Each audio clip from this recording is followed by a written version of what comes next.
Bienvenidos, queridos amigos. Esta es la versión audiolibro de la lección.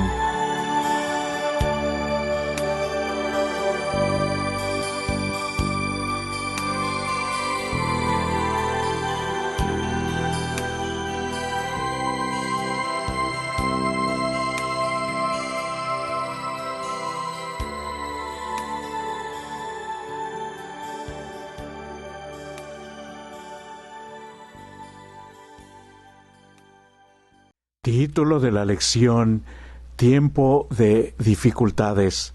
Nuestro texto inicial se encuentra en Efesios capítulo 4, verso 26. Airaos, pero no pequéis, no se ponga el sol sobre vuestro enojo. Hasta las mejores familias pasan por momentos de lucha, de conflicto. Es solo una de las realidades de la vida en un mundo caído. Algunos conflictos en casa se inician por asuntos relativamente menores, que en general pueden resolverse con un mínimo de trastorno. Pero hay otros problemas que pueden amenazar con alterar la vida familiar. Por ejemplo, la intromisión de familiares que no viven en el hogar, o los hijos con adicciones o padres abusivos. En la palabra de Dios se nos dice que debemos amarnos unos a otros, vivir en paz y en armonía unos con otros, ser pacientes, amables y tiernos, no considerarnos superiores a los demás y ser tolerantes unos con otros. Por supuesto, todo esto es más fácil decirlo que hacerlo, incluso en nuestros propios familiares. En esta ocasión veremos algunas formas de ayudar a apaciguar los momentos de dificultades, especialmente en las familias. Mateo capítulo 7, verso 5 y Proverbios capítulo 19, verso 11 muestran dos principios importantes que ayudan a evitar conflictos con los demás, especialmente en familia.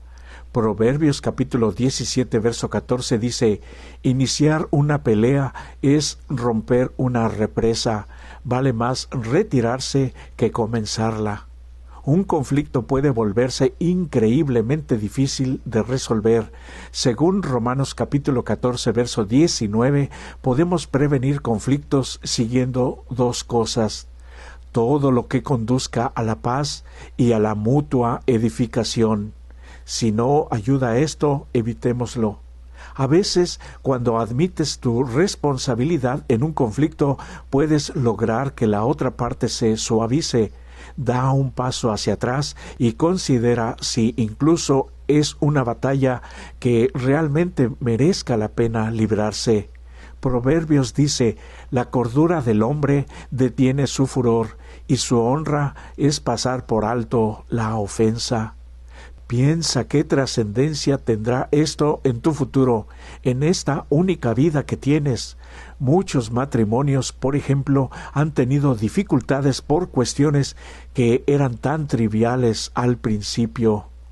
No dejes que el conflicto crezca. Define cuál es el problema y concéntrate en su solución. Los conflictos se agravan al dejarlos crecer y se pierdan en medio de tantas palabras airadas. Además, los problemas o las heridas del pasado se añaden a la mezcolanza. Esto puede ser mortal, especialmente para el matrimonio. Una mejor forma de iniciar una discusión más suave es reafirmar tu relación primero. Haz que la otra persona sepa que te preocupas profundamente por ella y por la relación. Una vez que hayas expresado tus sentimientos positivos, puedes pasar al tema en cuestión. Pero no uses la palabra pero. Hablar positivo y luego decir pero niega lo que acabas de afirmar. Después de compartir tus sentimientos, escucha la perspectiva de la otra persona, reflexiona sobre lo que ella ha dicho y recién entonces propón una solución que tenga en cuenta lo que sea mejor para todos. Piensa en lo insignificante de algún problema pasado y recuerda la experiencia que pudo evitar agravarse y no dejes que se repita. El matrimonio, Al igual que el día de reposo, el sábado, son un regalo de Dios para la humanidad que se remonta desde el Edén, antes de la caída del pecado. Y como cristianos sabemos lo que el enemigo de las almas ha hecho y sigue haciendo, tanto con el sábado como con el matrimonio. Incluso los mejores matrimonios padecerán conflictos ocasionalmente. A continuación presentamos algunos principios que pueden ayudar a los matrimonios a resolver estos problemas. El primero se encuentra en Efesios capítulo 1, verso 7. Se debe aprender a perdonar, especialmente cuando tu cónyuge no se lo merece. Cualquiera puede perdonar a los merecedores. De hecho, eso casi no es perdón. El verdadero perdón es perdonar a quienes no se lo merecen, así como el Señor nos perdona por medio de Cristo. Pensándolo bien, a veces los culpables somos nosotros y nuestro orgullo no deja que lo veamos. Tenemos que perdonar, de lo contrario, nuestro matrimonio, si sobrevive, lo que es poco probable, viviremos casi asfixiándonos. El segundo principio en Romanos capítulo 3, verso 23, es que debes aceptar que estás casado con un pecador, con un ser que ha sufrido cierto grado de daño emocional, físico y espiritual. Acostúmbrate a esto, acepta los defectos de tu cónyuge, resuelve esto con oración. Quizás tengas que convivir con esos defectos, pero no debes obsesionarte con ellos, sino te arruinarán por completo. Un Dios santo y perfecto, por medio de Cristo, nos acepta tal como somos. Tú, que difícilmente seas santo y perfecto, debes hacer lo mismo con tu cónyuge. Otro principio está en Filipenses capítulo 2, versos 4 al 8, y sirve también en las relaciones que son a veces muy problemáticas fuera del hogar. Esto es, pensar en Cristo y su humildad, y cómo actuaría Él en nuestra situación. Para eso necesitamos conocerlo de veras a Jesús. Hagámoslo desde ahora, porque conocerle es vivir. ¿Quién no ha experimentado enojo en uno u otro momento? Lo que lo hace más difícil es cuando ese enojo va dirigido a un miembro de la familia. Además de la negación a perdonar, el enojo puede convertirse en un veneno que causa un gran dolor y sufrimiento en el hogar y la familia, y también en las relaciones en general. Recuerda, amamos a la persona y se lo debemos dejar saber, aunque las acciones que haga no estemos de acuerdo y quizás nos estén afectando, pero tenemos que aclarar eso. Lee Efesios capítulo 4, verso 26 y 27, Eclesiastés capítulo 7, verso 9, y cómo podemos equilibrar nuestra comprensión del enojo como una emoción y del enojo como un pecado. ¿Cuál es la diferencia? Airaos, pero no pequéis. No se ponga el sol sobre vuestro enojo, ni deis lugar al diablo. No te apresures en tu espíritu a enojarte, porque el enojo reposa en el seno de los necios. Por esto, mis amados hermanos, todo hombre sea pronto para oír, tardo para hablar, tardo para airarse, porque la ira del hombre no obra la justicia de Dios. ¿Qué nos dice Santiago capítulo 1 versos 19 y 20 y que debemos aplicar todo el tiempo posible, pero especialmente cuando tratamos con los miembros de la familia cuyas acciones, actitudes y palabras nos hacen enojar? Si estás enojado por algo, en lugar de dejarlo flotar como una nube oscura sobre tu vida, conviértelo en algo positivo. Siempre habrá lecciones que sacar de todo esto. Debes hacer oración por los que te lastiman, perdonarlos y sé una bendición para ellos. No es fácil al principio, pero cuando tomes esta decisión y la sigas, Dios se encargará del resto. Nunca te va a dejar solo. Las personas enojadas a menudo provienen de familias agresivas, enojadas, y siguen el mismo comportamiento y finalmente se lo transmiten a sus hijos. puede ser el resultado de necesidades no satisfechas o de los celos, como fue en el caso de Caín, quien mató a su hermano. Quizá tengas razón para estar enojado, pero no es excusa para seguir así. Aclara el motivo real. Como Pablo, pídele a Dios que te ayude a resolverlo en forma positiva. No seas vencido de lo malo, sino vence con el bien el mal, nos dice Romanos capítulo 12, verso 21. Mediante el poder de Dios, no más enojos que nos hagan sentir a nosotros miserables y también a aquellos que nos rodean. Los conflictos no resueltos pueden convertirse en una forma de trato personal muy negativo y destructivo, e incluso en una relación abusiva. El abuso puede tomar una variedad de formas: física, verbal, emocional, psicológica, sexual y otras. Pero cualquier forma de abuso es contraria al principio esencial del reino de Dios, porque el amor es abnegado y es esencia de Dios y debe ser también tuya. Veamos las enseñanzas vitales sobre las relaciones que se encuentran en 1 de Juan capítulo 4, versos 7 y 8. Amados, amémonos unos a otros, porque el amor es de Dios. Todo aquel que ama es nacido de Dios y conoce a Dios. El que no ama no ha conocido a Dios, porque Dios es amor. Y además en Colosenses capítulo 3, verso 19, maridos, amad a vuestras mujeres, y no seas ásperos con ellas.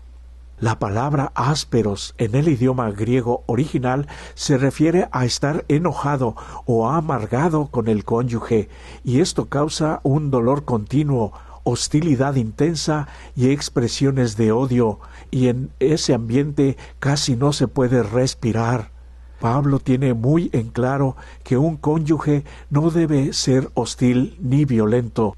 El abuso emocional, psicológico, sexual y físico no es un comportamiento aceptable para un esposo o una esposa cristianos, de ninguna manera. Lo que sí es aceptable es que ames a tu cónyuge. Pablo también deja en claro que el amor es paciente y bondadoso, y que el amor no tiene envidia, no se jacta, no es orgulloso, no es grosero, no es egoísta, no se enoja fácilmente, no guarda rencor, no se deleita en la maldad, sino que se regocija en la verdad. El amor siempre protege, siempre confía, siempre espera y siempre persevera. Ninguno de los atributos del amor ni remotamente aprueba ni acepta el abuso entre un cónyuge y otro, de ninguna manera. Como ves, cada uno de nosotros tenemos que tomar muy en cuenta esto, porque a veces sin querer caemos en esta situación. El esposo y la esposa deben sentirse protegidos y seguros en el hogar, y el enojo debe manejarse de manera saludable, considerándose uno a otro. A menudo hay víctimas de abuso y se sienten culpables, como si fueran los responsables de provocar a su abusador, o porque quizás merecen ser abusadas por alguna razón.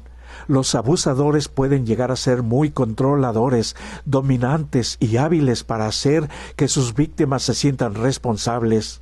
Pero la verdad que viene de Dios nos dice que nadie merece ser abusado por otro, y los abusadores son responsables por sus propias decisiones y actos y no están justificados. Lo bueno es que la Biblia ofrece consuelo, no culpabilidad, para las víctimas de abuso. Y esperamos que estas palabras puedan traer una reacción positiva dentro de nuestra propia familia. En algunas situaciones en las que el problema se vuelve inmanejable, que no tenemos control, las personas no deben temer buscar ayuda externa.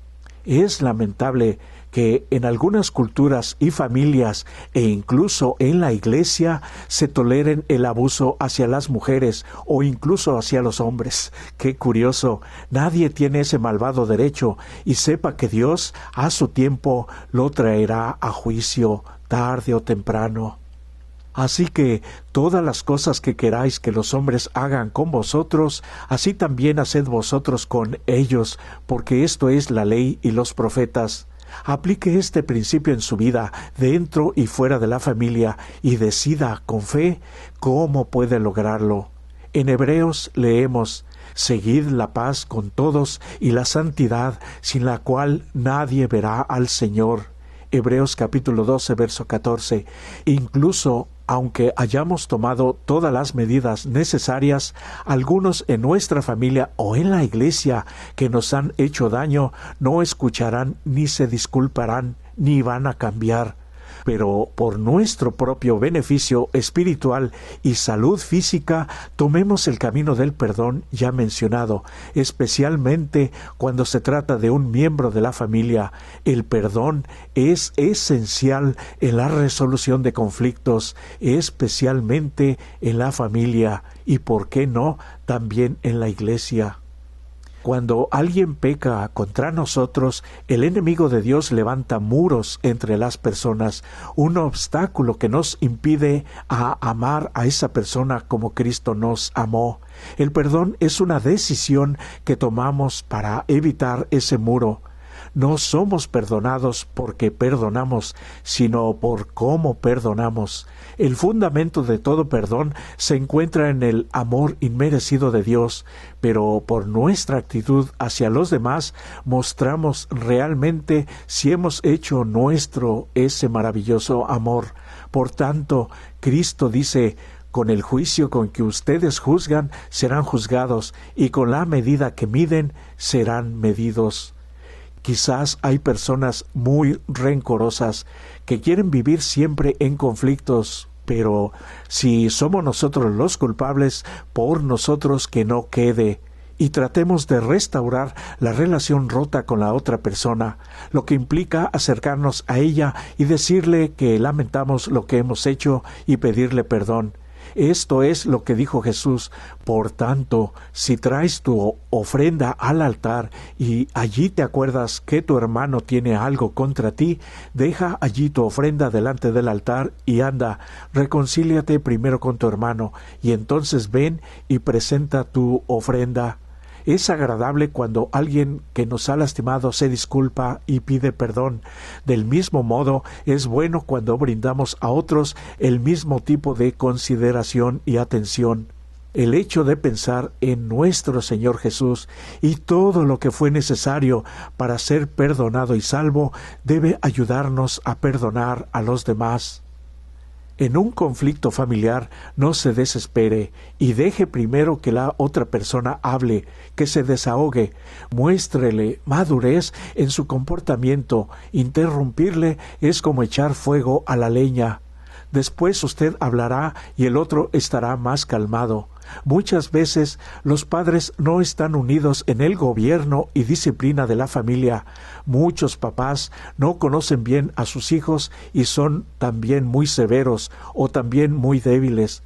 No alcanzan a tener un balance en su genio, sino que corrige con enojo o no los corrigen. El niño lo sabe y en vez de corregirlo con el castigo, lo llena de ira. La madre pasa por alto en una ocasión faltas que castigar y es muy dura en otras. Los niños no saben nunca qué esperar y se sienten tentados a probarlos hasta ver hasta dónde pueden transgredir con impunidad. Así se siembran malas semillas que brotarán y darán fruto para vergüenza y sufrimiento de toda la familia, pero especialmente de los padres. El hogar ha de ser el centro del afecto más puro y elevado. Cada día debe fomentarse una perseverancia para lograr la paz, la armonía, el afecto y la felicidad, hasta que estos bienes morales preciosos moren en el corazón de los que componen la familia. La planta del amor debe nutrirse cuidadosamente cada día, de lo contrario morirá. Todo principio bueno debe ser cultivado si queremos que florezca en el alma. Debe ser desarraigado todo lo que Satanás planta en el corazón: la envidia, los celos, las malas sospechas, las malas palabras, la maledicencia, la impaciencia, el prejuicio, el egoísmo, la codicia y la vanidad, solo por mencionar algunos. Si se permite que permanezcan estos malos rasgos en el alma, darán frutos que contaminarán a muchos. Oh, cuántos cultivan las plantas venenosas que matan los frutos preciosos del amor y contaminan el alma. Tenemos algunas consideraciones finales. Número 1, porque no tenemos un sumo sacerdote que no pueda compadecerse de nuestras debilidades, sino que fue tentado en todo según nuestra semejanza, pero sin pecado. Así como Cristo se puso en nuestra situación para relacionarse mejor con nosotros, nosotros deberíamos hacer lo mismo con nuestro cónyuge. Intenta ver cualquier situación o crisis en particular, no solo desde tu perspectiva, sino desde la de tu cónyuge también. Fíjate cómo el otro ve la situación, cómo impacta en él y por qué siente de esa manera. Así se aliviarán situaciones complicadas. Aplica este principio en todos los conflictos que tengas también fuera del hogar. Número 2. En clase, responde la pregunta: ¿el enojo es siempre pecado? Por favor, apoya tu respuesta con bases que hayas investigado. Y por supuesto, una tentación no es pecado. Una tentación se convierte en pecado cuando la convertimos en una acción. Así también es el enojo. Podemos sentirlo, ya lo dijo el apóstol Pablo, pero que ese enojo no se convierta en pecado al accionar malas acciones que ataquen y sean como desquitarse de el mal que nos hayan hecho. Y a veces es infundado. Tengamos mucho cuidado. Por eso hoy es un nuevo día de oportunidad de acercarnos más y más a Dios. Gracias por su bendita palabra. Gracias, Espíritu de Dios, que nos guías, pero especialmente gracias porque nos estás transformando y gracias por la ayuda que nos has dado. Te deseo hoy que tomes las mejores decisiones en el nombre de Jesús. Amén.